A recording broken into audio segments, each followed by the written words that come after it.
Alors le traité de Rome va avoir quand même un fort impact sur la construction navale en France, notamment sur les chantiers de Normandie.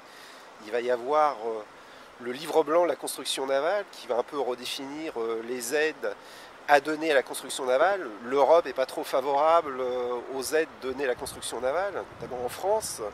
Et l'État français va réfléchir à en fait, remodeler le paysage de la construction et de la réparation navale en France pour essayer de concentrer la construction sur de grands chantiers et puis en fait reconvertir les plus petits chantiers ou chantiers de taille moyenne. Ça va être notamment le cas des chantiers de Normandie à Grand-Quevilly qui vont perdre les subventions à la construction de cargos et les chantiers de Normandie vont en partie se rabattre sur l'activité de réparation navale. Alors c'est une activité qui est fort ancienne au chantier de Normandie, puisque depuis l'origine, ce chantier, quand même l'un des chantiers les plus importants de France, installé sur la Seine, près de Rouen, un chantier qui, au début, fabrique des voiliers, mais en fait, l'activité de construction navale, ce n'est pas une activité permanente, et c'est vrai que la réparation navale permet de compenser les baisses de charges au niveau de l'activité. Et donc, depuis l'origine, il y a toujours de la réparation navale. Mais le handicap à Rouen, c'est l'absence de forme de radoub. Donc longtemps, l'activité, c'était une petite activité d'appoint. Et il faut attendre en fait la Première Guerre mondiale et l'arrivée des premiers docks flottants au port de Rouen pour que les chantiers de Normandie passent vraiment à la vitesse supérieure et s'investissent à plein dans la réparation navale. Ils vont poursuivre leur mouvement de renforcement de l'outillage avec la forme de radoub de Dieppe, puisque les chantiers de Normandie vont aller s'installer à Dieppe, qui possède une forme de radoub depuis le 19e siècle. Et dans les années 50, les chantiers de Normandie vont poursuivre cette amplification de l'activité de réparation navale en venant s'installer également au Havre. L'intérêt du port du Havre, c'est qu'à l'époque, il y a l'une des plus grandes formes de radoub de France, puisqu'il y a celle construite dans les années 20 pour accueillir le paquebot Normandie, qui était le plus grand paquebot de l'époque, puis après le France. Donc les chantiers de Normandie se disent qu'en s'installant à la fois à Dieppe, Rouen et Le Havre, ils possèdent l'ensemble de l'outillage nécessaire pour réparer quasiment tous les navires venant dans les ports de France. Et c'est vrai que ça va se traduire par une montée en puissance de l'activité de réparation navale, avec ne serait-ce qu'au chantier du Havre, où on compte plus de 300 salariés, à la réparation des navires. Alors cette activité apparaît salvatrice à une époque où le gouvernement demande aux chantiers de Normandie de cesser la construction de navires.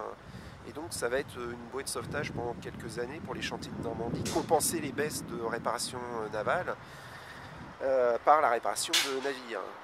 Alors, les chantiers de Normandie vont reprendre la construction navale à la fin des années 60 sur des niches, puisque en France, on ne fabrique plus de cargo, puisqu'il y a la concurrence japonaise et surtout sud-coréenne qui va prendre une grande partie de la construction navale des navires, on va dire, basiques, pas compliqués à construire.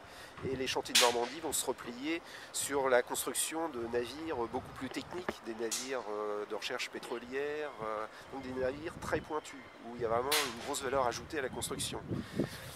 Ça va durer dans les années 70, mais le modèle est difficilement tenable et dans les années 80, en fait, on va assister à la déconfiture de la construction navale en France parce que l'Europe ne veut plus que la construction navale soit subventionnée et la réparation navale, on va saucissonner l'entreprise, on va assister à un démantèlement de l'entreprise, c'est-à-dire qu'on va couper en deux l'activité de réparation et de construction navale.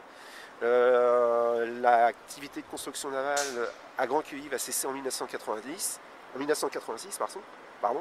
et la réparation navale, elle, va poursuivre entre les mains de la société Arnaud qui va reprendre la réparation navale sur les sites donc de Grand-Quevilly, Dieppe et Le Havre, mais c'est une activité qui, elle aussi, au fil d'années, va connaître une certaine déconfiture pour aboutir à la situation d'aujourd'hui où la réparation navale n'existe quasiment plus à Rouen.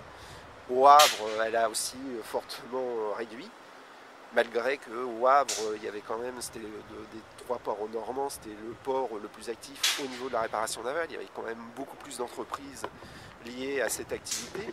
qui avaient fusionné entre elles. Hein. Et donc aujourd'hui, l'activité navale, la grosse réparation navale n'existe plus en Seine-Maritime.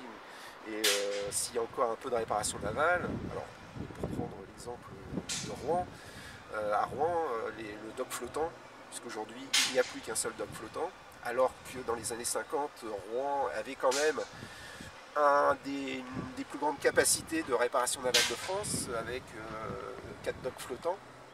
Et donc à Rouen, on a aujourd'hui un seul dock flottant qui en fait répare les péniches qui sont sur le fleuve et les dragues qui passent leur temps à draguer le fleuve. Donc une activité très réduite. On peut dire que l'industrie de la réparation navale aujourd'hui, c'est plus grand chose hein, au niveau économique. Pour le port de Rouen, on peut faire le même constat sur le port du Havre et le port de Dieppe qui a perdu sa forme de radeau, donc on ne peut plus réparer de navires, de grands navires à Dieppe.